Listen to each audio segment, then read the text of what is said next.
মানুষ থেকে শুরু করে সমস্ত প্রাণী, পোকামাকড়, জীবজন্তুর কোনো প্রাণী বাদ যাবে না। আমরা সবাই প্রকৃতির নিয়মে একই ঢালে পরিস্থিতি, কারণ ও পরিবেশের উপর নির্ভর করে অটোমেটিক সিস্টেমে জীবনযাত্রা অতিক্রম করে চলেছি। মানুষ ছাড়া অন্যান্য প্রাণী খাচ্ছে, ঘুমোচ্ছে, কোনো সমস্যা আসলে সমাধান করবার চেষ্টা করছে। অন্য কিছু ভাবার দরকার নেই। মানে ভগবান যে আছে সেটা তাদের জানার কোনো প্রয়োজন নেই। কিন্তু আমরা মানুষরা অনেকটাই বোঝার ক্ষমতা রাখি। সেই জন্য আমাদের যেন মনে হয় ভগবান বলে কেউ যেন আছে, মাথার উপরে বা আকাশে কোনো ভগবান আছে। সেই জন্য যেন আমাদের মনে হয় ভগবান যেন আমাদের সমস্ত কিছু দেখতে পাচ্ছে, আর ভগবানের উপর আমাদের যেন সবসময়ের জন্য একটা দাবি আছে। কীরকম দাবি? আমরা যেন সবাই সুস্থ থাকি, ভালো থাকি। কারণ আমরা খারাপ থাকতে ভালোবাসি না। তার জন্যই যেন ভগবানের উপর দাবি। আর যে কোনো কর্ম করলে আমরা সাফল্য অর্জন করবার চেষ্টা করি, সেটাও যেন ভগবানের দায়িত্ব। কিন্তু ভগবান কে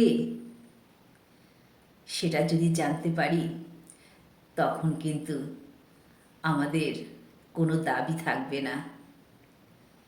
ভগবান হচ্ছে একটাই শক্তি বা এনার্জি, যেটাকে আমরা পাওয়ার বলে থাকি।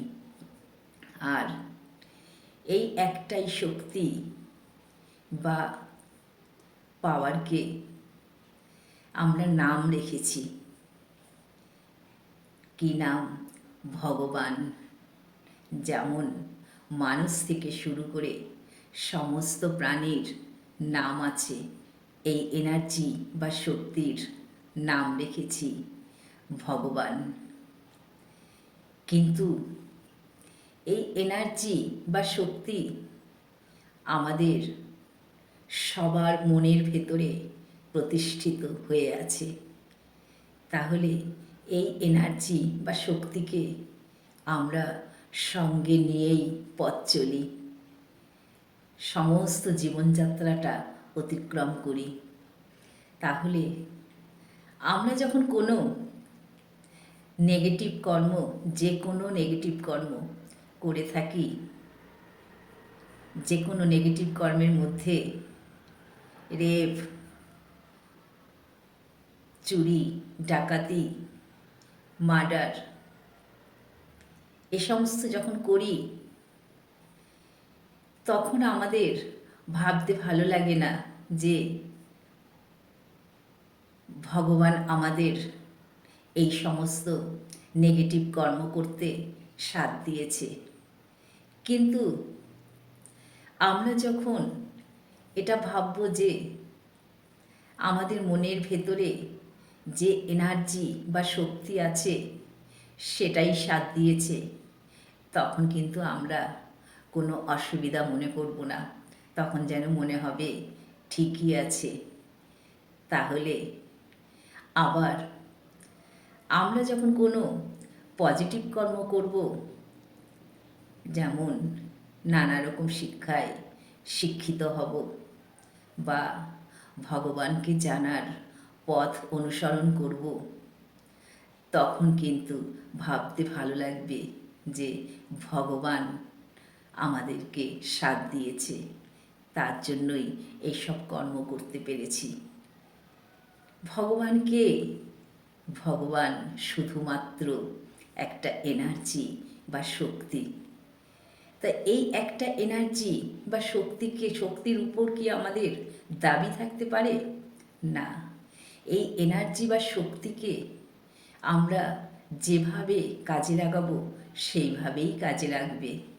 সম্পূর্ণ আমাদের ইচ্ছে শক্তি, সেটা নির্ভর করছে পরিস্থিতি, কারণ ও পরিবেশের উপর, তাই না? তাহলে আমরা যে কোনো কর্ম করি না কেন, নেগেটিভ পজিটিভ সমস্ত কর্মতেই এই এনার্জি বা শক্তি আমাদের সাথ দেয়। সমস্ত কিছু তো আমরা ইচ্ছের উপর নির্ভর করে করছি, যেটা নেগেটিভ কর্ম করছি সেটাও, আবার যেটা পজিটিভ কর্ম করছি সেটাও। সব কর্মই আমরা এই এনার্জি বা শক্তিকে সঙ্গে নিয়ে করে থাকি। তাহলে এই এনার্জি বা শক্তির আমরা নাম রেখেছি ভগবান। ভগবান আলাদা করে কিছু হয় না, শুধুমাত্র এই এনার্জি বা শক্তি। অন্যান্য মানুষ ছাড়া অন্যান্য প্রাণীরা ভাবতে জানে না, তার জন্য তারা মনে হচ্ছে প্রকৃতির নিয়মে শুধু কর্ম করে চলেছে। আমরা মানুষরা ভাবতে শিখেছি যে এত বড় পৃথিবীতে সূক্ষ্ম থেকে সূক্ষ্ম, বিশাল থেকে বিশাল নানা রকম কর্ম ঘটে চলেছে। সেই সমস্ত কর্ম যখন আমরা ভাবি, যেন মনে হয় যে কি করে সম্ভব, নিশ্চয়ই কোনো ভগবান আছে। আমরা যে ভগবানের কথা ভেবে থাকি সেই ভগবানকে ভাবলে সত্যি যেন ভগবানের উপরে আমাদের একটা দাবি জন্মে যাবে। ভগবানের উপরে যেন একটা রাগ হবে যে ভগবান একজনকে ভালো রেখেছে আর একজনকে ভালো রাখেনি। আর মনে হবে যেন ভগবানকে আমরা আর বিশ্বাস করব না, ভগবান নেই। কিন্তু যখন আমরা ভাবব যে আমাদের মনের ভেতরে শুধুমাত্র একটা এনার্জি বা শক্তি বিরাজ করছে, এই একটাই এনার্জি বা শক্তির নাম রেখেছি ভগবান, তাহলে এটা মানুষের আবিষ্কার, অন্যান্য প্রাণীরা ভাববে না। তাহলে কি মনে হয় যে অন্যান্য প্রাণীদের মতো আমরাও তো প্রকৃতির নিয়মে জীবনযাত্রা অতিক্রম করতে পারতাম। ভগবানকে আবিষ্কার করবার কোনো প্রয়োজন ছিল না। ভগবানকে আবিষ্কার করবার কি কোনো প্রয়োজন ছিল? শুধু তো মাত্র প্রকৃতির নিয়মে চলবো আমরা, তাই না? কিন্তু কোথাও যেন মনে হয় আমরা দুর্বল হয়ে পড়ি, যেন আমরা প্রচণ্ড শক্তির অধিকারী হব, কারণ আমাদের শুধু কিছু করবার ইচ্ছে, জানবার ইচ্ছে। তখন যেন আমরা কিভাবে এক পৃথিবীতে এত কিছু সম্ভব সেটা ভাবতে গিয়ে যেন মনে হচ্ছে যেন মাথার উপরে বা আকাশে ভগবান আছে। ভগবান যেন সব কিছু দেখতে পাচ্ছে, আর এটাই মনে হচ্ছে যে ভগবানই আমাদের ভরসা।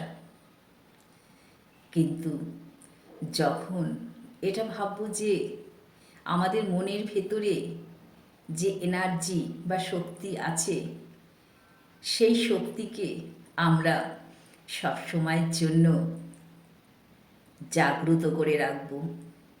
আর সেই শক্তিকে সঙ্গে নিয়েই আমরা সমস্ত কর্ম করব।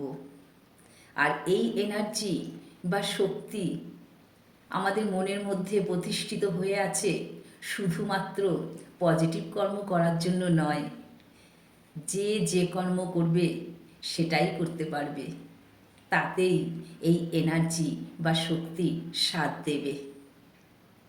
কিন্তু আমরা যখন ভাবব ভগবান সমস্ত কর্মে সাথ দেবে, তখন যেন ভালো লাগে না। এটাই মনে হয় যে ভগবান যেন শুধু পজিটিভ কর্মে সাথ দেবে। তা কি কখনো সম্ভব? আমাদের মনের ভেতরে একটাই এনার্জি বা শক্তি রয়েছে। সেই শক্তিকে আমরা যে কাজে লাগাবো সেই কাজই করবে। সেই শক্তিকে যদি আমরা মনে করি যে ভগবানকে জানার পথ অনুসরণ করব এই শক্তির দ্বারা, শক্তি যেন সেদিকেই যাবে। আবার মনে করব যে আমরা নেগেটিভ কর্ম করব, সে যে কোনো নেগেটিভ কর্মই হোক না কেন, আর এই এনার্জি বা শক্তি সেদিকেই যাবে। তাহলে কি হলো? ভগবান যাকে আমরা বলছি ভগবান সব কিছু করাচ্ছে, ভগবান নেগেটিভ কর্ম করতেও সাথ দিচ্ছে, আবার পজিটিভ কর্ম করতেও সাথ দিচ্ছে। এই পর্যন্তই জানাবার চেষ্টা করলাম। নমস্কার। পৃথিবীর সবাই সুস্থ থাকার চেষ্টা করব।